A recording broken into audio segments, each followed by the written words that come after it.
नमस्ते, राधे राधे। 11 मार्च 2026 को पड़ने जा रही है शीतला अष्टमी। इस दिन माता शीतला का पूजन किया जाता है। इसे बसोड़ा भी बोला जाता है बहुत जगह। इस दिन माता को सुबह सबसे पहले भोर में स्नान करके माँ को शीतल जल से स्नान कराया जाता है और इस दिन माँ को बासा भोग लगाया जाता है। माँ को गरम गरम भोग नहीं बनता है, एक दिन पहले 10 तारीख को ही भोग बना लें। मीठी चावल दही चावल का भोग लगता है, मालपुए का भोग लगता है, गुलगुल्ले पूड़ी खीर आप जो भी बना सकते हो, जैसे आपका मन हो या आपका नियम जो भी आप भोग लगाते हो प्रत्येक साल उस हिसाब से माँ का प्रसादी तैयार कर लें। और सबसे पहले जान लीजिए कि शीतला अष्टमी का पूजन सुबह भोर में ही किया जाता है। माँ को धूप उगने के बाद पूजन नहीं किया जाता। सुबह आप जितना जल्दी माँ का पूजन कर सकते हो, सुबह भोर 6 बजे ही आप माँ का 6:30 बजे से पूजा का मुहूर्त शुरू हो रहा है और सारा दिन माँ का पूजन हुआ। परंतु सुबह में पूजन करने से माँ अधिक प्रसन्न होती, क्योंकि माँ को शीतलता बहुत ही अधिक पसंद है।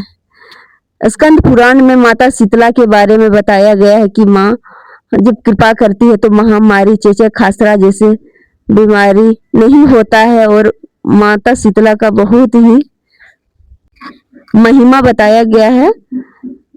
माँ शीतला को इस दिन सुबह सबसे पहले ठंडे जल कलश में भर कर ले जाएं और माता को स्नान कराएं। उसके बाद तिलक रोली चंदन लगा करके माँ को पुष्प चढ़ाएं और नैवेद्य जो भी बनाए हो अब 10 तारीख को शाम में जो नैवेद्य बनाए हैं उसी से माँ का भोग लगाएं। आरती वंदन करके माँ से प्रार्थना करें, हे माँ, मैं शीतल जल की धारा आपके ऊपर छोड़ रही हूँ।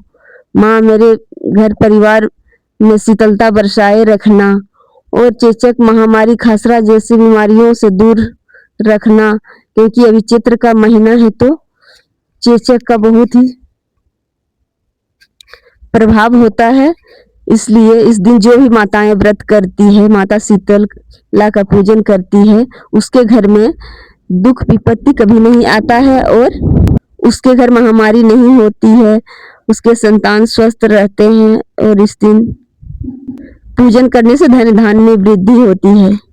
माता शीतला का वाहन गधा है और माता शीतला के एक हाथ में झाड़ू और दूसरे हाथ में औषधि से भरा हुआ कलश है। माता सबको आरोग्यता प्रदान करती है।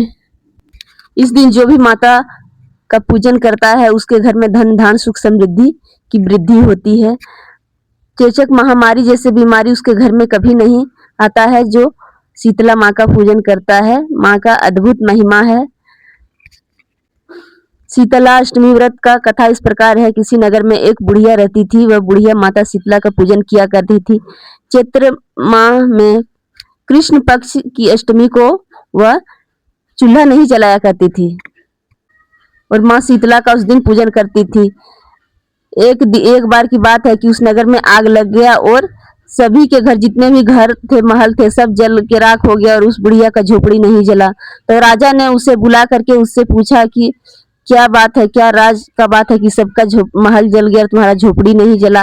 तो उस बुढ़िया ने बताया कि महाराज, मैं माता शीतला का पूजन करती हूँ, शीतला अष्टमी के दिन चूल्हा नहीं जलाती हूँ। इस दिन माता का पूजन करके चूल्हा नहीं जलाना चाहिए और मैं एक दिन पहले ही भोजन बना के रख लेती हूँ और शीतला माँ का पूजन करके उस दिन माँ को शीतल जल से स्नान करवाती हूँ, इसलिए मेरा झोपड़ी नहीं जला।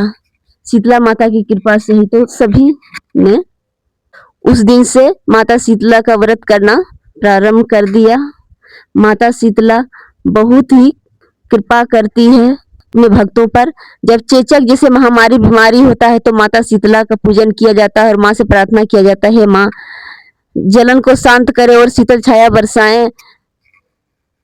माँ शीतला को आरोग्यता की देवी कहा गई है। महामारी लकवे जैसे बीमारी में माँ शीतला सबको राहत प्रदान करती है। तो इस दिन आप लोग भी चूल्हा नहीं जलाएं, शीतला अष्टमी के दिन चूल्हा नहीं जलाएं, एक दिन पहले ही भोजन बना करके रख लें और उसी भोजन को आप अष्टमी के दिन खाएं। और हाँ दोस्तों, जो माता का भोग बनाएं वो एक दिन पहले बनाएं, तो उसको जूठा नहीं करना है, अच्छे से नियम से साफ सुथरा करके उसको पहले बना करके माता के लिए रख देना है। सुबह उठते ही वो भोजन माता को भोग लगाकर प्रसादी पाएं। राधे राधे। जानकारी अच्छी लगी मेरे चैनल को सब्सक्राइब करें, लाइक करें, शेयर करें और कमेंट में लिखें जय माता शीतला। राधे राधे।